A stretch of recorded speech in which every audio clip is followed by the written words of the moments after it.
Hello and welcome to News Center. A counter-offensive by Ukrainian forces have helped it reclaim key cities in the northeastern region of Kharkiv, marking a significant turning point in the 200 days of the Russia-Ukraine war. Ukrainian army claims that it has captured over 20 towns and villages in the last 24 hours. Russia, in retaliation, targeted infrastructure facilities in central and eastern Ukraine.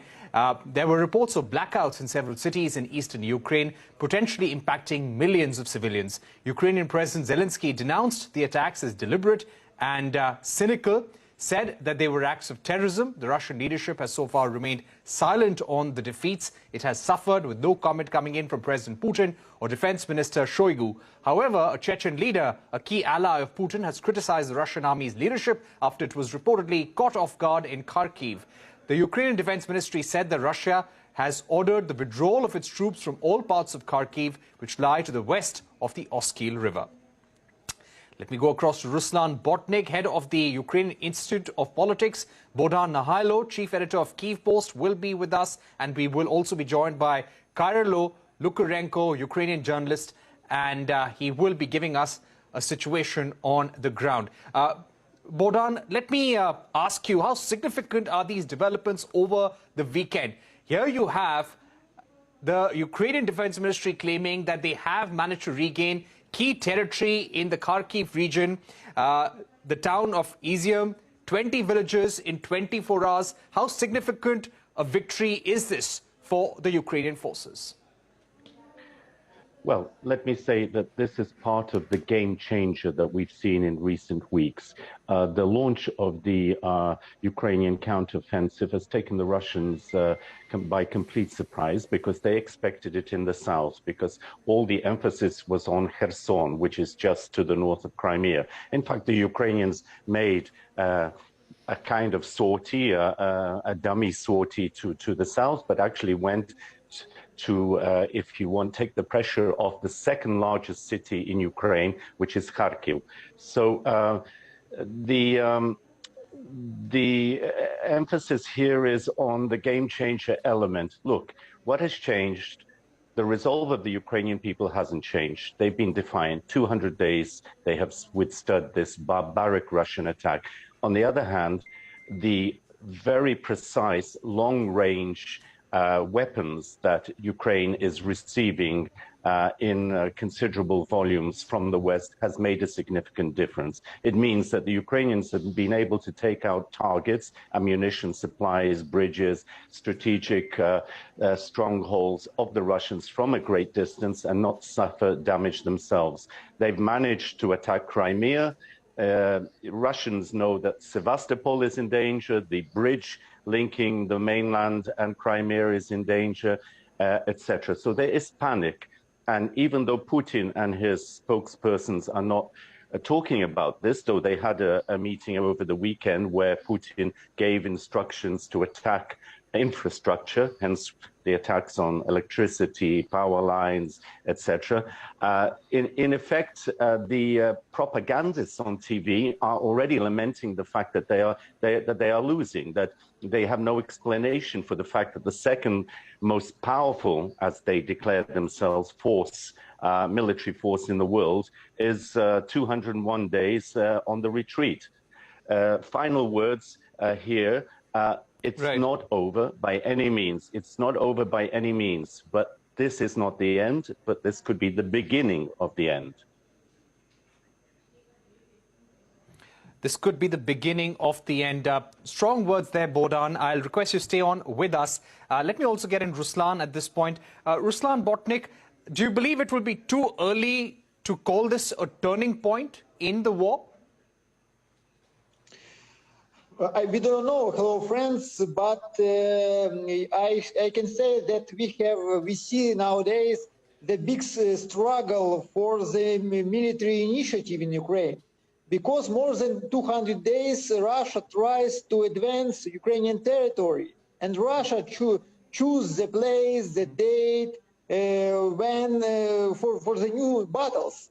But nowadays Ukraine pushed Russia to defense position, and nowadays Ukraine will be choosing the date and place and resources for new battles.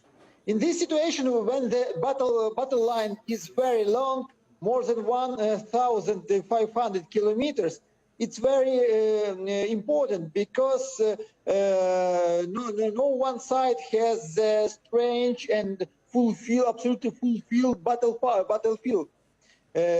Moreover, this Ukrainian counteroffensive makes a lot of political problem for Russian Federation because there are a big controversies and fight inside Kremlin between the party of total war, like Kadyrov, you said, like Medvedev and others, and between the party who is trying to find the peace or who is trying to find some kind of agreement with the West in this situation. And the last word, there is also a big problem from the reputation, because Russian army, Russian leadership lose a lot of reputation in this situation.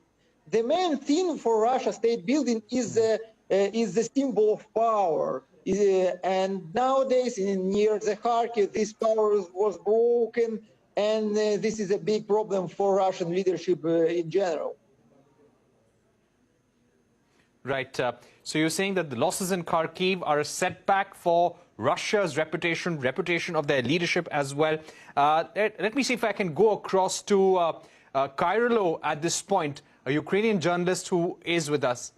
All right, Kyrylo will join us in some time from now. But Bodhan, coming back to you, we also believe that Russia has stepped up missile attacks all across Ukraine. How bad has this attack by Russia been over the last 24 to 48 hours? Let me just mention my friend is Kyrylo from Kyrylo, a well-known journalist for Hromadske. Look, we've been under attack since the very first day of the war, which was the current war, which is February the 24th. We've suffered immense damage to infrastructure, cities. Look at what happened to Mariupol. It was flattened. Look at what's happening to the second largest city, daily attacks on Kharkiv, but Zaporizhzhia, Dnipro, and all that. We're used to it.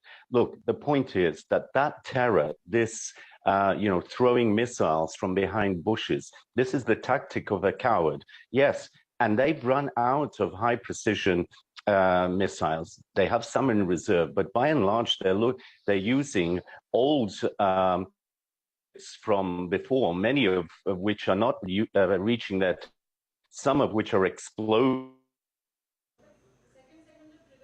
Case of Belgorod. So I would say they're in a bad way, because the whole Russian assumption was that this will be over very quickly. Our might is so strong. Putin, I am Tarzan. These Ukrainians will capitulate. The West will not dare to support them because of the implications, nuclear war, etc., etc. It's all gone terribly wrong. Now, I hope Indians are watching. You're the last. Don't be on the side of the loser and then the imperialist in this case. For once, vote in the General Assembly on the side of anti-colonialist powers, countries like Ukraine. We are trying to get rid of Russian hegemony, which they are trying to reimpose on us after 30 years of independence. Imagine if Britain suddenly, God forbid, suddenly some crazy guy came to power and 40 years later was saying, India, Raj, return to the fold. You are, after all, British formed, etc. This is what the Russians are saying to us. Don't you Indians understand this as Democrats? As the world's largest democracy? Come on. It's time after 200, you could have hedged your bets, you did, but after 200 days of war, when Ukraine has stood its ground, when the West has fully thrown its weight behind it, it's time that you also want to be on the right side of history. Okay, I see, so that was Mr. your message Kyrylo to India.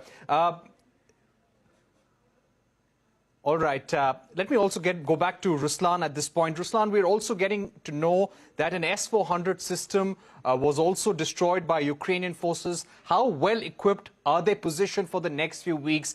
Do you feel that this is the time for the West to strengthen Ukraine further? And how do you think the intelligence cooperation between the West and the Ukraine, especially US and Ukraine, has helped Ukraine defense forces reach where they have reached so far? It's a very important question also, because I think support from the Western countries to Ukraine has three main ways, three main flows. The first flow is the financial flow. It's also extremely important because we have a war of attrition. It's long war, and without financial support, we are not possible to win this war. Western partners gives us every month from 40 till 70% of state budget. The second flow is military equipment. It's also land-lease, so-called land-lease. It's also extremely important, and we saw a lot of Western ammunition, tanks, and wagons in this counteroffensive near the Kharkiv. The Western wagons, Western tanks, armors help a lot for this counteroffensive. And the third, it's also extremely important, when we are talking about the cooperation between different types of gathering information, what is going on in Russian-controlled territories, about the military research and so on. This information which Ukraine obtained from the United States, especially from the community of Seven Eyes, very common community, is also plays extremely high role in this war. Especially it played a lot with the defense of Kyiv when the Russian troops was around the Kyiv. This information which we obtained from the Western partners helped a lot to Ukrainians to make correct decisions and to defend our capital. All right. So you're saying cooperation with the West has been key. Let me go back to Bodhan at this point. Bodhan, just to also ask you, what will be important for the Ukrainian forces in the next few days? Do you think it's absolutely critical to secure these territorial gains that have been made, and give us a sense of the amount of territory which has been taken back by Ukrainian forces?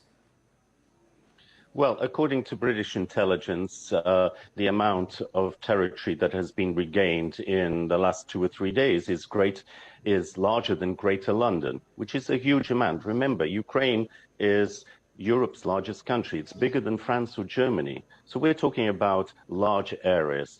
Look, the Ukrainians at this stage, they want to secure Kharkiv. They want to recapture cities or rather areas in the south, particularly Kherson, because they want to break this land bridge that Putin has tried to create between Russia over Crimea. So look, as I said to you earlier, this is not the end. This is just the beginning of the Ukrainian counteroffensive. It's going to take time. It's going to be very bloody. The Russians will fight back, not because they want to, the average soldier, they're being forced to. They're short of men, they're short of ammunition. US, European weapons, long-range artillery, rockets, high precision, are destroying their munitions, are destroying their strategic centers. They have an uphill battle. The battle for Putin is to present a brave face on this and say, you know, we're doing our best and we will win. But if he is going to be blaming the army for the failures, the army is going to be rumbling. The army is going to say, hey, you made the wrong decisions, not us, and we are not going to be the fall guys. So we're in for a long haul, but I think there could be some other turning points coming up. For example, if there is mass panic among the Russian forces, as we've seen, certainly in the Kharkiv area, remember, I emphasize the second largest city of Ukraine, traditionally Russian-speaking, but with a rich Ukrainian historical and cultural background, that is an immense failure for the Russians, you know, that they've not managed to take that area. Donbass, well, it's ethnically cleansed.